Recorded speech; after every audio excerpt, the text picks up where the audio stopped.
గింజ నరసింహరాయ శిష్యుడన్. నువ్వు అన్ని బాగా జ్ఞాపకం పెట్టుకున్నావు ఆయన అతను అన్నది రాసినాయి. కవి గింజ నరసింహరాయ శిష్యుడన్ నేను కృష్ణుడన్ అని రాసుకున్నా ఆయన. 8th క్లాస్ లో రాసుకున్నా. ఏంది అర్థం రేవంత్ అంటే? ఏవం విధ గుణవంతునకు అవల్గత్తులగ బహుధారోహ కళా రేవంతునకు అనేక రకాలైన కళలు అనే గుర్రాల మీద స్వాది చేసినటువంటి ఈసరికి ఆవల్గత్తులగ బహుధ ఆరోహ కళా రేవంతునకు జనగద్దరు అంటే జనుల కొరకు ప్రజల కొరకు ఆ విధంగా పాటలు పాడినటువంటి జనగద్దరు. నాకు కావాల్సినటువంటి గుర్తింపు ప్రభుత్వం నుంచి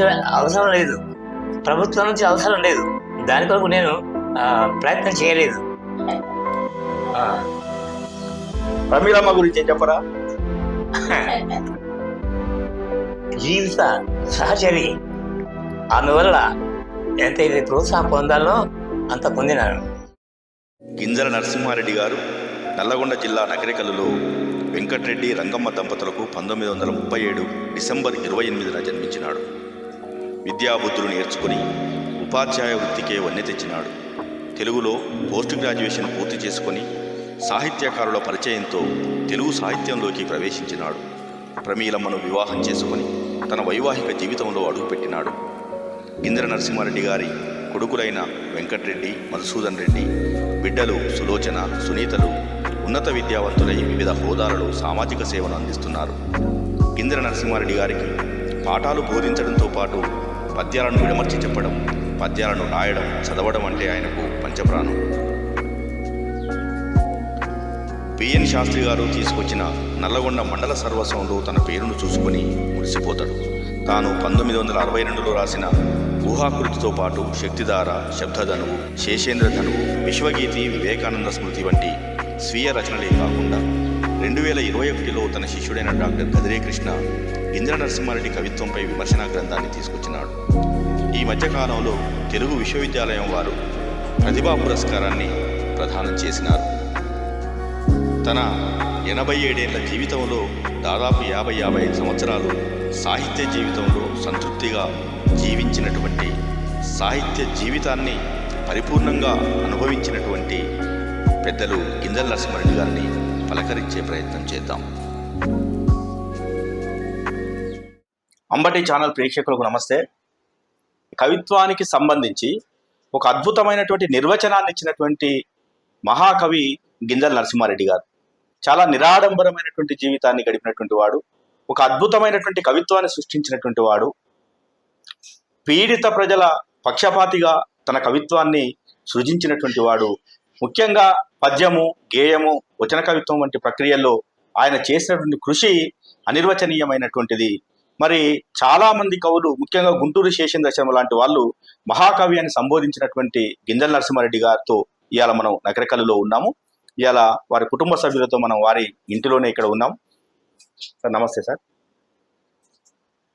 నిజంగా మిమ్మల్ని కలవడం చాలా ఆనందంగా ఉన్నది, సంతోషంగా ఉన్నది మాకు కూడా. నాకు కూడా అట్లాగే ఉంది. ఎందుకనంటే మీరు రాసినటువంటి, అంటే 1962లోనే ఒక అద్భుతమైనటువంటి ఊహాకృతి అనేటువంటి సంకలనం, ఆ తర్వాత శక్తిధార, శబ్దధనువు, తర్వాత శేషేంద్ర ధనువు, ఇట్లాంటి అద్భుతమైనటువంటి పుస్తకాలని, ముఖ్యంగా పద్యాలు, గేయాలని సంకలనం చేసిండ్రు. సో ఇదంతా అంటే ఈ వస్తున్నటువంటి క్రమంలో, అంటే మీకు ఇంతకు ముందు అంటే మీ కుటుంబంలో ఎవరికైనా ఇట్లాంటి సాహిత్య వారసత్వం మీకున్నదా? సాహిత్యంలో ఉన్నటువంటి వాళ్ళు ఎవరైనా ఉన్నారా మీ కుటుంబంలో? ఆ వారసత్వం మీకు అబ్బిందా? లేదంటే మీరే సాహిత్యం వైపు రావడానికి గల కారణం ఏంది? ఎట్లా వచ్చిండ్రు సాహిత్యంలోకి? మా నాయన పాటలు పాడుతుండేవాడు భగవంతుని గురించి. అది విన్నప్పుడు నాకు మంచి ఆనందం కలిగింది. కవిత్వం అంటే ఇట్లా ఉంటుందని. దాంతో అదే క్రమక్రమంగా అభివృద్ధి చెందింది. అంటే అట్లా సాహిత్యంలోకి వచ్చింది. నాన్న పాడే పాటలతో ప్రేరణ మిమ్మల్ని సాహిత్యం వైపు తీసుకొచ్చింది. మా నాయన వెంకటరెడ్డి ఆయన పాటలు పాడుతుండేవాడు. అది వింటుంటే నాకు చాలా ఆనందం కలిగేది. ఏం పాటలు పాడేది? ఏ పాటలు పాడేది? భక్తి గీతాలా? భగవంతుడి గురించి పాడేది. భక్తి గీత. దాంట్లో మంచి మంచి భావం ఉండేది. ఆ అంటే ఇతరులకు మేలు చేయాలి, అట్లా అయితే భగవంతుడి నిజమైన ప్రేమ, భక్తి అనే భావం వాటిలో ఉండేది. అట్లా నాకు సాహిత్యంలో ప్రవేశం కలిగింది. శక్తిధారలోనో తర్వాత శబ్దధనువులోనో కార్యోన్ముఖుణ్ణి చేసే కంఠానికిదే స్వాగతం, కార్యోన్ముఖుణ్ణి చేసే కంఠానికిదే స్వాగతం, ధైర్య మార్గోన్ముఖుణ్ణి చేసే మహితోక్తికిదే స్వాగతం అని అన్నారు. అంటే అట్లాంటి కవితా ఖండికలు ఇంకేమైనా చెప్పగలుగుతారా అట్లా? ఇప్పుడు అప్పుడు రాసినవి మళ్ళీ ఏమన్నా అనాలనా? కార్యోన్ముఖుణ్ణి చేసే కవిత్వానికి ఇదే స్వాగతం, ధైర్య మార్గోన్ముఖుణ్ణి చేసే మహితోక్తికి ఇదే స్వాగతం. ప్రాచీన కవులు వేరే, ప్రబంధ కవులు వేరే. ప్రాచీన ప్రబంధ కవులని కాదని అభ్యుదయ కవిత్వం ఒక వెల్లువలాగా వచ్చింది. మీరు అభ్యుదయ కవిత్వంలోనే ఎక్కువ కవిత్వాన్ని సృష్టించారు కదా. మీతో పాటు మీ సమకాలీనులు దేవులపల్లి కృష్ణమూర్తి కానీ, సుదర్శన్ సార్ కానీ ఇట్లాంటి వాళ్ళు ఉన్నారు కొంతమంది. మీ సమకాలీనుల్లో మీకు నచ్చినటువంటి కవులు, వాళ్ళ కవిత్వము, వాళ్ళ గురించి ఏమైనా చెప్తారా? ప్రాచీన కవులు కాకుండా ఆధునిక సమకాలీన కవులు, వాళ్ళ గురించి కదా నేను అడిగింది. చాలా మంది ఉన్నారు. విశ్వనాథ సత్యనారాయణ అంటే ఆయన అభిప్రాయాలు అన్నిటితో నేను ఏకీభవించాను. వాటిలో కొన్ని మంచి ఉన్నాయి, కొన్ని అట్లా కానీ ఉన్నాయి. ఏవైతే మంచి ఉన్నాయో అవి వాటితో ఏకీభవిస్తాను. ఆ మంచి భావాలను మంచి కవితా శక్తితో చెప్పాడు ఆయన, అంచేత ఆయన అభిమానిస్తాను. తర్వాత జాషువా, ఇంకా ఆయనలో తీసేదగింది ఏదీ లేదు, అన్నీ కూడా మనం సంఘానికి మేలు చేకూర్చే భావాలే ఉన్నాయి. తర్వాత కృష్ణశాస్త్రి, ఆయన ప్రేమల గురించి రాశాడు, భగవంతుడి గురించి రాశాడు. ఏవి రాసినా మొత్తం మీద మాత్రం సమాజానికి మేలు కలగాలి అనే భావాలే దాంట్లో ఉండేవి. అంచేత దేవులపల్లి కృష్ణశాస్త్రి ఆయన తిరుపతి వెంకట కవులు ఆశు కవిత్వం చెప్పారు. వాటిలో కొన్ని చాలా బాగున్నాయి, అవంటే కూడా నాకు చాలా ఇష్టం. తర్వాత గురజాడ ఆయన కవిత్వం అంటే కూడా నాకు చాలా ఇష్టం. దేవులపల్లి కృష్ణశాస్త్రి, తర్వాత విశ్వనాథ్ సత్యనారాయణ, గుంటూరు శేషేంద్ర శర్మ, జాషువా, తర్వాత ఇట్లా అంటే ఈ వరుసలో గద్దర్ కూడా. గద్దర్తో మీకు మంచి అనుబంధం ఉన్నదా? గద్దర్తోని మీకు మంచి అనుబంధం ఉన్నదా? పరిచయం ఎట్లా అయిందా?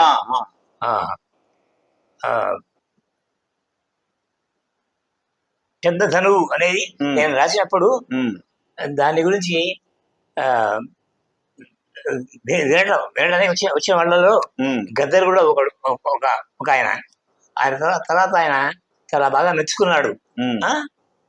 అది నాకు ఏదో ప్రోత్సాహం కలిగించింది. అంతకన్నా ముందే రాసిరా?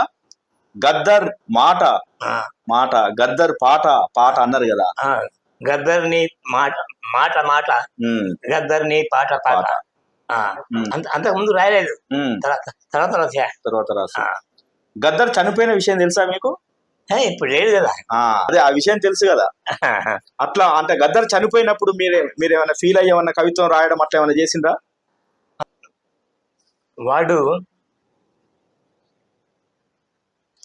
సంఘంలో చిరంజీవులు, ఎల్లప్పుడూ అందరూ ప్రజలు వాళ్ళని జ్ఞాపకం చేసుకుంటారు అని నేను అనుకుంటూ ఉంటాను.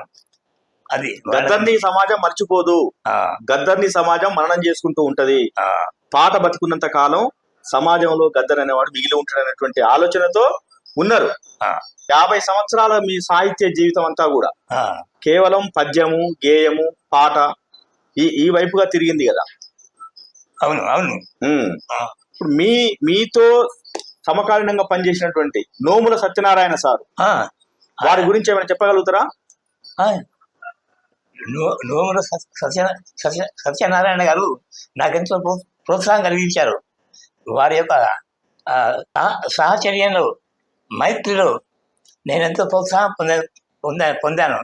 నేను రాసినది ఆయనకు వినిపించినప్పుడు ఇంత గొప్పగా రాసినటువంటి మీరున్నారు, కానీ మీరు ఏది రాసినా అది పత్రికలకు మాత్రం మీరు పంపడం లేదు. అది చేయాలి. కనీసం ఇప్పటికైనా వాటిని ఒక గ్రంథ రూపంలో తీసుకురావాలని కొందరు మిత్రుల యొక్క ప్రోత్సాహంతో నోముల సత్యనారాయణ గారే నా యొక్క ఊహాకృతి మొదలైనటువంటి కవితా గ్రంథాలు రావడానికి ప్రోత్సాహం కలిగించిన వారు అయినారు. మరి ఎందుకు పత్రిక మీ ఇంత అద్భుతమైనటువంటి పోయమ్స్, అంటే మంచి కవిత్వము, పద్య కవిత్వం రాసిండు కదా, మీ వచన కవిత్వం కూడా రాసిండు కదా, పత్రికకు ఎందుకు, అంటే పత్రికలకు ఎందుకు పంపకపోయేది? రాసిన దాన్ని పోస్ట్ ఆఫీస్కి పోయి దాంట్లో వేయడం ఇదంతా నాకు నచ్చేది కాదు. అంచేత పత్రికలకు పంపకపోయేది. అంటే ప్రజలకు తెలవాలి కదా, పత్రికలే కదండి మన విషయం, జనాలకు తెలవాలి. అదే తప్పకుండా నేను ఆ పని చేయాల్సింది కానీ చేయలేదు. మీరు అంటే ఎంత నిస్వార్థంగా బతికినరో, ఎంత నిక్కచ్చిగా కవిత్వాన్ని రాసిండ్రో అదే మీ జీవితం మాకందరికి తెలుసు. కానీ ఇంత గొప్ప కవిత్వాన్ని సృజించిన గింజల నరసింహారెడ్డి గారికి ప్రభుత్వం నుంచి కానీ ఏ విధమైన ప్రోత్సాహము లేదు వాస్తవంగా. అంటే నిన్న మొన్న తెలుగు యూనివర్సిటీ వాళ్ళు ఇచ్చిన ప్రతిభా పురస్కారం మినహాయిస్తే అంతకుముందు పెద్దగా ఎక్కడ ఏ అవార్డులు కానీ రివార్డులు కానీ వచ్చిన సందర్భం లేదు.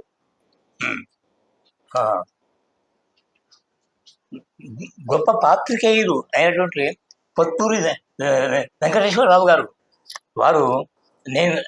వారికి మాత్రం నేను రాసిన పత్రికను మాకు చాలా గొప్పగా మెచ్చుకున్నారు.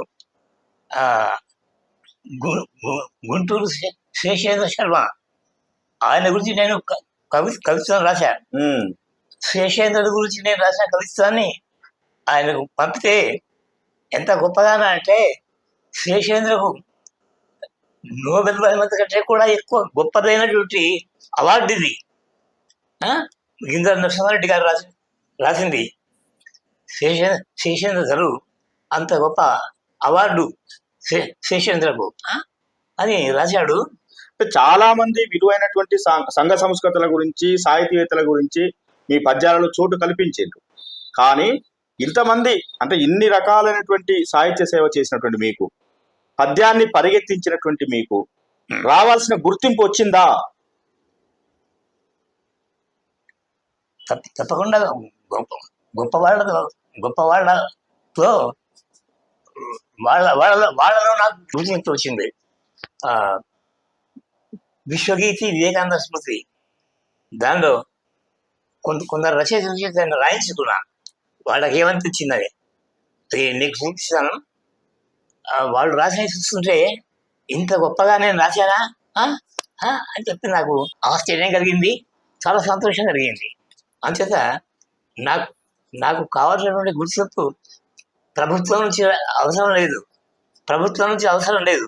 దాని కొరకు నేను ప్రయత్నం చేయలేదు. కానీ వీళ్ళకు నేను చూపించడం వల్ల వాళ్ళు చెప్పిన అభిప్రాయం అది ఏ అవార్డు కంటే కూడా గొప్పది. సాహితీమూర్తులు, ప్రజలు మీ పద్యానికి బ్రహ్మరథం పట్టిండ్రు. ఏ ప్రభుత్వాలు గుర్తించినా గుర్తించకపోయినా నీకు సంబంధం లేదు. ఎందుకంటే ప్రజలు ఇచ్చినటువంటి ఆదరణ, ప్రజలు మీ పద్యాన్ని చదువుకున్నప్పుడు, ప్రజలు మీ పద్యాన్ని గౌరవించినప్పుడు, ఇతర సాహితీవేత్తలు మీ పద్యాన్ని గురించి పోయినప్పుడు వచ్చినటువంటి ఆనందంతో పోల్చితే ప్రభుత్వాలు ఇచ్చేటువంటి అవార్డులు, రివార్డులు అవి దానికి సరితూగవు. అంతే కదా? ఓకే, మొత్తానికి మీ సాహిత్య జీవితం మీకు చాలా సంతృప్తిగా ఉన్నది. ఈ సంతృప్తికరమైనటువంటి జీవితంలో దాదాపు మీ 87 ఏళ్ల జీవన ప్రయాణంలో 55 సంవత్సరాలు మీరు సాహిత్యంలో ఉన్నారు. 55 సంవత్సరాలలో అంటే మీకు 2 కొడుకులు, 2 బిడ్డలు, అంటే వాళ్ళందరినీ చదివించుకుంటూ వాళ్ళని ఉన్నతులుగా చేస్తూ వాళ్ళని కీర్తి శిఖరాలకు అధిరోహించేలాగా మీరు చేసి వాళ్ళ ఉన్నత చదువులు చదివించి ఇంత గొప్ప సాహిత్య జీవితాన్ని కలిగిన మీకు ప్రమీలమ్మ గారి తోడ్పాటు ఎంతో అవసరం కదా. సో కుటుంబం పట్ల మీ కుటుంబం మీ పట్ల ఎట్లా ఉన్నది, మీరు కుటుంబంతో ఎట్లా ఉండేవాళ్ళు? నాకు నా కుటుంబ సభ్యులు నాకు ప్రోత్సాహం కలిగించారు. ఆ? ఆ, ఆ, ముఖ్యంగా నా కుమార్తె నంద్యాల సులోచన, ఆమె నాకు ఎంతో ప్రోత్సాహం కలిగించింది. ఆ, ప్రమీలమ్మ గారు ఆ? ప్రమీలమ్మ గారు ఆ, నేను రాసిన దాన్ని పూర్తిగా అర్థం చేసుకోలేకపోయినా అక్కడక్కడ అర్థమైనప్పుడు చాలా మెచ్చుకుంటూ నాకు ప్రోత్సాహం కలిగించింది. ఆ, ఆ.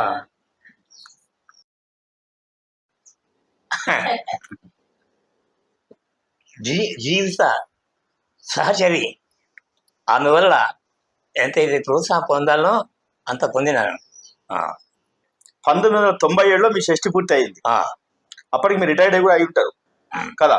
షష్టి పూర్తి అయినప్పుడు మీ ఇద్దరు కొడుకులు కూడా శబ్దధను పుస్తకానికి ముందు మాట రాసిన వాళ్ళందరికీ, ఆ పుస్తకం చేసిన వాళ్ళకు, ఆ పుస్తకానికి సహకరించిన వాళ్ళందరికీ వాళ్ళు రాసిన మాట, అంటే కృతజ్ఞతలుగా చెప్పేటువంటి వాళ్ళు రాసినటువంటి మాట చాలా గొప్పగా, అంటే ఒక సాహితీవేత్త కొడుకులు ఎట్లయితే స్పందిస్తారో అంతకన్నా గొప్పగా వాళ్ళందరూ కృతజ్ఞతలు చెప్తూ ఒక ముందు మాట రాసినారు కృతజ్ఞతాపూర్వకంగా. సో అంటే మొత్తానికి మీ కొడుకులు కానీ, మీ బిడ్డలు కానీ, మీ కుటుంబం అంతా కూడా నీకు సాహిత్యంలో కానీ, జీవితంలో కానీ చాలా తోడ్పాటును అందించినట్టు మాకు కనిపిస్తున్నది. నిజమే కదా. మీరు చదువు చెప్పేటప్పుడు వాస్తవంగా మీరు చెప్పింది సోషల్ స్టడీస్ ఇంగ్లీష్ కదా, సాంఘిక శాస్త్రము ఆంగ్లము కదా మీరు బోధించేది స్కూల్లో? అవును అవును, ఆంగ్లం బోధించేవాడిని వాళ్ళకు, తెలుగు కాదు. తెలుగు అప్పుడు అయినా కూడా పాఠం చెప్పడం అయిపోయిన తర్వాత కొంత తెలుగులో, అంటే ఎంఏ తెలుగు కవిత్వం దాని గురించి చెప్పేవాడిని. దాంతో చాలా ప్రోత్సాహం పొందినాడు కదిరకృష్ణ. అదే ఇప్పుడు కవి గింజల నరసింహరాయ శిష్యుడన్. నువ్వు అన్ని బాగా జ్ఞాపకం పెట్టుకున్నావు. ఆయన అది అన్నది కవి గింజల నరసింహరాయ శిష్యుడన్ నేను కృష్ణుడన్ అని రాసుకున్నా. ఆయన 8th క్లాస్ లో రాసుకున్నాడు. అట్లా అని చెప్పి మళ్ళీ మీరేం తక్కువేం చేయలే ఆయనని. అంటే తండ్రిని జయించేటువంటి కొడుకు కావాలి, గురువుని జయించేటువంటి శిష్యుడు కావాలని చెప్పి మీరు ఒక కవితలో రాసుకున్నారు. సో మీ గురు శిష్యుల అనుబంధం చాలా గొప్పది. సో అట్లాంటి శిష్యులు ఇంకా మీకు చాలా మంది ఉండొచ్చు. అంటే విద్యాబోధనలో కానీ, తర్వాత కవిత్వంలో కానీ చాలా మంది శిష్యులు ఉండొచ్చు. కానీ 2020-21 ప్రాంతంలో కదిరకృష్ణ సత్కవితాచరి అనేటు ఒక మొత్తం, అంటే మీ సాహిత్యం మీద, అంటే మీరు రాసినటువంటి కవిత్వం మీద ఒక పుస్తకం తీసుకొచ్చిన విమర్శన గ్రంథం సత్కవితాచరి అని. ఆ మీటింగ్ కి నేను కూడా వచ్చిన హైదరాబాద్ జరిగినప్పుడు. సో సత్కవితాచరి అనేది చాలా అద్భుతమైనటువంటి, మీ గురించి అంత గొప్పగా చెప్పినటువంటి పుస్తకం నాకు తెలిసి ఇంకొకటి లేదేమో. సో అంటే మీ శిష్యుడిగా తన పాత్రని తాను నిర్వర్తించింది. నోముల సత్యనారాయణ సార్ లాంటి వాళ్ళు కూడా ఏమంటారంటే, కవి అనేవాడు, కవిత్వం ఎవడు రాస్తే వాడు కవి అవుతాడు, పద్యం ఎవడు రాస్తే వాడు పద్య కవి అవుతాడు, పాట ఎవడు రాస్తే వాడు పాట కవి అవుతాడు. సరే కవి అవుతాడా, రచయిత అవుతాడా, ఉద్యమకారుడు అవుతాడా, ఇవన్నీ పక్కన పెడితే మొదట మనిషి కావాలి. కవిత్వం కాదు, కవి కాదు, నాకు మనిషి కావాలి అన్నాడు. అట్లాంటి మనిషికి నిలువెత్తు రూపం మా గింజల నరసింహారెడ్డి గారు. ఒక ఆదర్శవంతమైనటువంటి జీవితానికి, ఒక మానవీయ దృక్పథానికి నిలువెత్తు నీడ మా గింజల నరసింహారెడ్డి గారు అని చెప్పేసి ఆయన మీకు రాసినటువంటి ముందు మాటలో చెప్పడం జరిగింది. నోముల సత్యనారాయణ ఆయన సత్చర్య అనే పేరుతో నడిపాడు ఒక ఉద్యమం. నేను రాసే కవిత్వం గురించి కొద్దిగా చెప్పాడు ఇక్కడ. గింజల నరసింహారెడ్డి గారితో మాకు 1967లో పరిచయం ఏర్పడింది.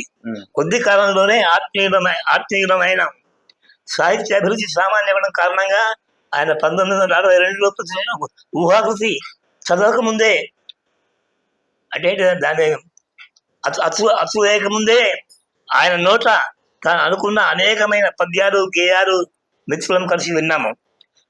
ప్రతిభ కవి అనే అభిప్రాయం గట్టిగా నాటుకుంది మా మనసులలో. ఈ కవి పద్యాలు రాస్తే పద్య రచన చేసే కవుల్లో చాలా కొద్ది మంది మాత్రమే ఈయన దరికి రాగలుగుతారు అనే అభిప్రాయము కలిగింది. వీరు స్వభావత పేరు కోసం ప్రాకులాడేవారు కాదు. ఇప్పుడు ఇంత స్వచ్ఛంగా సమాజంలో నిర్మించేటువంటి వాళ్ళు, సమాజంలో జీవించేటువంటి వాళ్ళు, సాహిత్యంలో ఉంటూ కూడా అనేక రాజకీయాలు చేస్తున్నటువంటి ఈ సందర్భంలో అట్లాంటి వాళ్ళకు మీరు ఏం చెప్తారు? ఏదో కవిత్వం రాసి రాజకీయాలు చేసి అట్లా పేరు పొందటం, అట్లా ఆ విధంగా పేరు పొందేవాళ్ళంటే నాకు ఇష్టం లేదు. అటువంటి పనులు నేను చేయలేదు. ఆ, చేసేవాడు సమాజానికి మేలు చేసినట్టు కాదు. ఆ, ఆ, మన యొక్క సాహిత్యంలో, కవిత్వంలో సమాజానికి ఉపయోగపడేటువంటి అటువంటి విషయాలే రాయాలి. అట్లా రాసేవాడే గొప్పవాడు.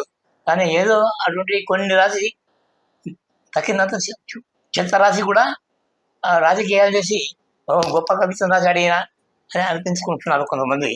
అది నాకు ఇష్టం లేదు.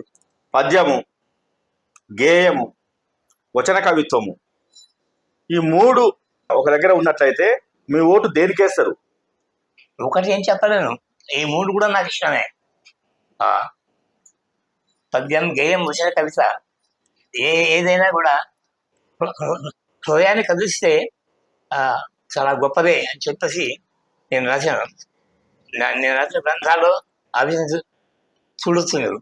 అంచేత ఏ ఒక్కటి నేను ఒక్కదానే అభిమానించలేదు, మూడింటిని కూడా అభిమానించాను. కవిత్వానికి మీరు ఒక అద్భుతమైన నిర్వచనం ఇచ్చారు. శబ్దధనువుకి మీరు రాసిన వాగ్ధనువు అనేదిగా ఒకటి. ఈ వాగ్ధనువులో మీరు చెప్పే కవిత్వానికి ఇచ్చిన నిర్వచనం అది ఎప్పటికీ కూడా చిరస్మరణీయం ఉంటుంది. కవిత్వానికి సంబంధించి అంత గొప్పగా నిర్వచించిన వాళ్ళని నేను అంటే ఉండొచ్చు, బట్ నా దృష్టికి రాలేదు. ఏం చెప్పినంటే మీరు వినగానే కవిత కొంతైనా ఆకర్షించాలి, దాని భావం తెలిసిన తరువాత మరికొంత ఆకర్షించాలి. అలా ఆకర్షించని ఎడల అది కవిత కాదు.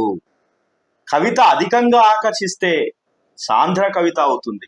సాంద్ర కవిత అయినంత మాత్రాన ఉదాత్త కవిత అనటానికి వీలు లేదు. అనారోగ్యకర రహితము, యుగధర్మ ప్రబోధకము, సహానుభూతి, సమతాభావ ప్రేరకము అయిన సాంద్ర కవితయే ఉత్తమ కవిత. కవిత్వానికి సంబంధించి ఏది కవిత్వము, ఏది ఉత్తమ కవిత్వము, ఏది సాంద్ర కవిత్వం అని చెప్పినటువంటి నిర్వచనము ఎప్పటికీ కూడా చెరిగిపోయినటువంటిది. అంత గొప్ప నిర్వచనాన్ని మీరు కవిత్వానికి ఇచ్చారు.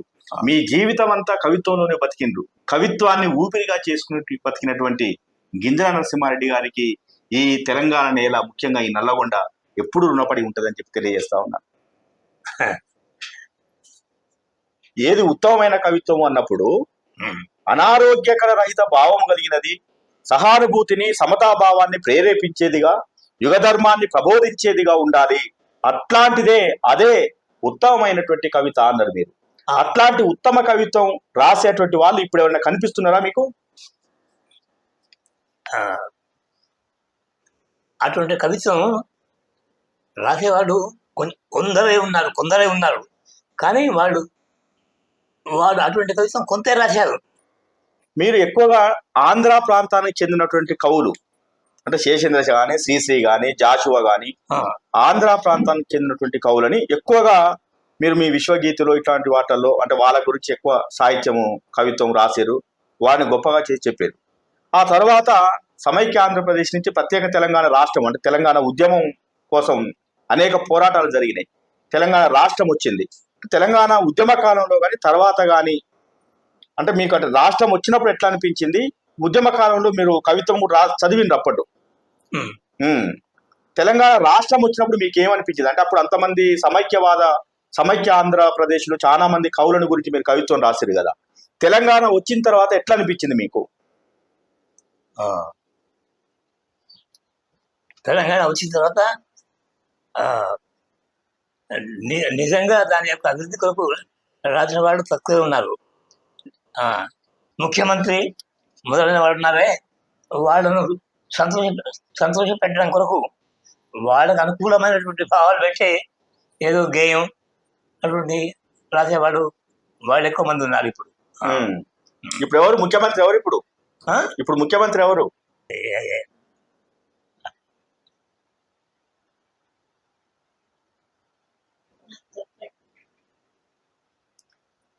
అతని పేరు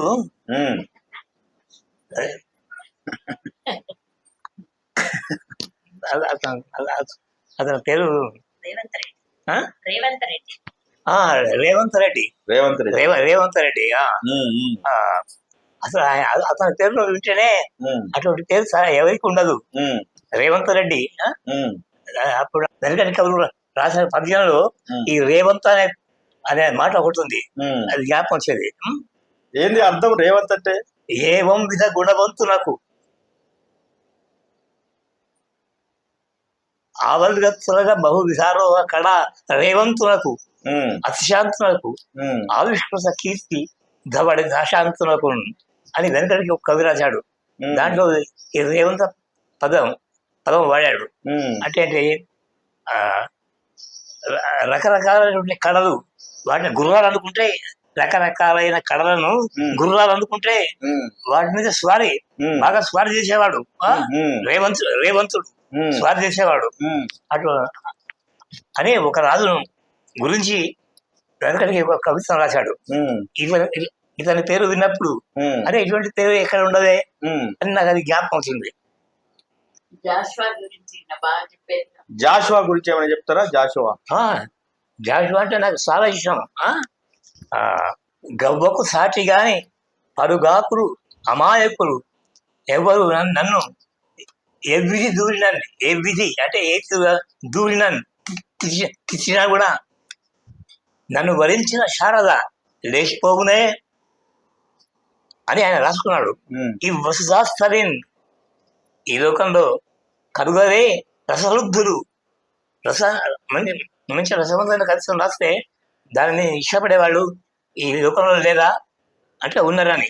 ఈ వసుదాస్తరిన్ కరుగరే రసరుద్ధులు అంతేగా ఎవడు నన్ను తెచ్చినా కూడా నా కవిత్వం బాగాలేదని ఎవడో పనికి రానుడు ఇష్టం లేనుడు అంటే అసలు చేశాను అన్నా కూడా పట్టించుకోను. ఈ వసుదాస్తరిన్ కరుగరే రసరుద్ధులు గంట మూనెదన్ అది చదువుకొని నేను గంట అంటే కలం గంట మూనెదన్ రవ్వరు రాల్చదన్ రవ్వర్ లాంటి పద్యాలు రాస్తాను. నేను వెనుకకు పోను ఎవరు నన్ను తీసినా గరగరాలు ప్రసరించదా ఆంధ్రవాణికి అని రాసుకున్నాడు జాషువా. అంతే ఆయన అంటే నాకు ఎంతో అభిమానం. విశ్వనాథ సత్యనారాయణ యొక్క కవిత్వంలో అక్కడక్కడ కొంచెం మంచి ఉంటాయి ఉమ్, కానీ జాషువాలో అన్ని మంచిగా ఉంటాయి. మహాకవి శేషేంద్ర ఆయన గురించి నేను ఒక గ్రంథం రాశాను, కానీ ఇది అంతకుముందే వేరే వాటిలో అక్కడక్కడ రాసి ఏడు గురించి కూడా చోట రాశాను. అది నేను చదువుతాను. శేషేంద్ర జ్వాల. మాకాశా జ్యోతి నీవు, మా ఉజ్వల గీతి నీవు. మాకు ఆశా జ్యోతి నీవు, మాకాశా జ్యోతి నీవు, మా ఉజ్వల గీతి నీవు. కవితా జగత తిరోగణ కాంక్ష మహోద్ధతి నీవు. కవిత్వ జగం దానిలో పైకి పోవడానికి ఎంతో గొప్ప కోరిక కలిగినటువంటి వాడు. కవితా జగత తిరోగణ కాంక్ష మహోద్ధతి నీవు. విప్లవ శంఖారవము, విప్లవ భాషార్ణవము, వినిపించిన నిలదించిన వినూత్న గీరు వైభవము. మండే సూర్యుని గుండెల మహోదయము నీవు. అభినవ మహాభారతోద్దండ స్ఫురత్ కావ్య భండనుడవు. ఆధునిక మహాభారతం అనేది రాశాడు ఆయన. అవును. మండే సూర్యుని గుండెల మహోదయము నీవు. అభినవ మహాభారతోద్దండ స్ఫురత్ కావ్య భండనుడవు. యుగభాను ప్రదీప్త వాంగ్నైగనిత్య విభవకడా. నీవు జీవించినటువంటి ఆ కాలం, ఆ యుగం ఉంది, దాంట్లో సూర్యునిలాగా వెలిగినావు. ఇక చివరిలో ఇట్లా అంటున్నాను. ధైర్యధారవు, ధైర్యధారవు, అవనీత కార్యానికి అమార్య వాక్కు. లోకానికి మేలు కలగడం ఉందే కవిత్వంలో, దానికి నీవు అవార్య వాక్కు, తప్పకుండా కావలసినటువంటి వాక్కు నువ్వు. లోకానికి మేలు కలగడం కవిత్వం వల్ల అంటే దానికి నువ్వు తప్పకుండా పేర్కొనవలసినటువంటి అటువంటి వాక్కు నువ్వు. అవనీత కార్యానికి అవార్య వాక్కు, అతి వైదుష్య నిధాన ఋతాద్వ శేషేంద్ర ఘనా. బాగుంది, చాలా బాగుంది. ఆ, గద్దర్ గురించి కూడా ఏదో రాశారు కదా, ఆ, ఉందా ఇందులో? ఆ. జనగద్దర్ జనగద్దర్ అంటే జనుల కొరకు ప్రజల కొరకు ఆ విధంగా పాటలు పాడినటువంటి గద్దర్ జనగద్దర్. గద్దర్ నీ పాట పాట, గద్దర్ నీ మాట మాట, జనం గుండె సప్పుళ్లతో కదలిన నీ స్వరం ఊట, శత్రుపై పడే తూట.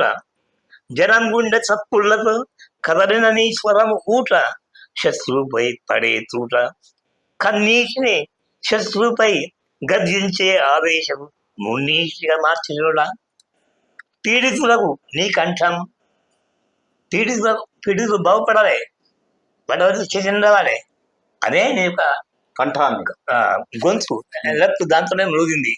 పీడితులకు నీ కంఠం వాడినట్లి, క్రూరులచే ఓడినట్లి, వాడినట్లి క్రూరులచే ఓడినట్లి, మాడినట్లి ఈ హితులకు ఈ జనసామాన్యానికి నీ కంఠం, నీ కార్యం, నీ శౌర్యం, నీ వ్యూహం. గద్దర్ నీ పాట పాట, గద్దర్ నీ మాట మాట. బాగుంది.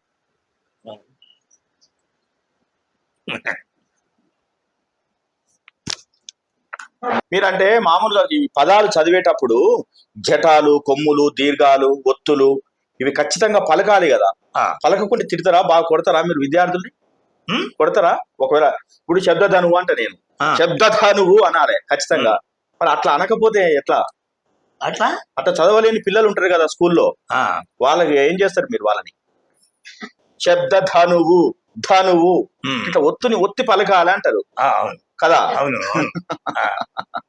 మరి అట్లా పలకకపోతే విద్యార్థుల్ని, అంటే మీ శిష్యుడైనటువంటి వాళ్ళని, ఇప్పుడు కదిరకృష్ణ లాంటి శిష్యుడు ఉన్నాడు మీకు, కదిరకృష్ణ స్పష్టంగా పలుకుతాడు. మీరు రాసిన పదాలని శక్తిధార, శబ్దధనువు, శేషేంద్ర ధనువు ఇట్లా చాలా స్పష్టంగా మీకు దగ్గరగా ఉండి మాట్లాడతాడు కదిరకృష్ణ. సో అట్లా కాకుండా మిగతా వాళ్ళందరికీ అట్లా సాధ్యం కాదు కదా. అట్లాంటి విద్యార్థుల్ని ఎట్లా సరి చేస్తారు? అట్లా లేనటువంటి వాడికి అట్లా లేనటువంటి వాళ్ళకు కూడా సాహిత్యంలో అభిరుచి ఉన్నట్టు నేను గ్రహిస్తే వాళ్ళకు కూడా చెప్తాను. కానీ ఏం చెప్పినా దాన్ని అనుసరించేటువంటి పట్టుదల, అటువంటి పట్టుదల ఎవరైతే ఉన్నట్టు నాకు అనిపిస్తుందో అటువంటి వాళ్ళకే చెప్తాను. కానీ వేరే వాళ్ళకు ఇటువంటి విషయాలు ఎక్కువ చెప్తాను. కదిరకృష్ణని ఇప్పుడు చూస్తే మీకు ఎట్లా అనిపిస్తుంది?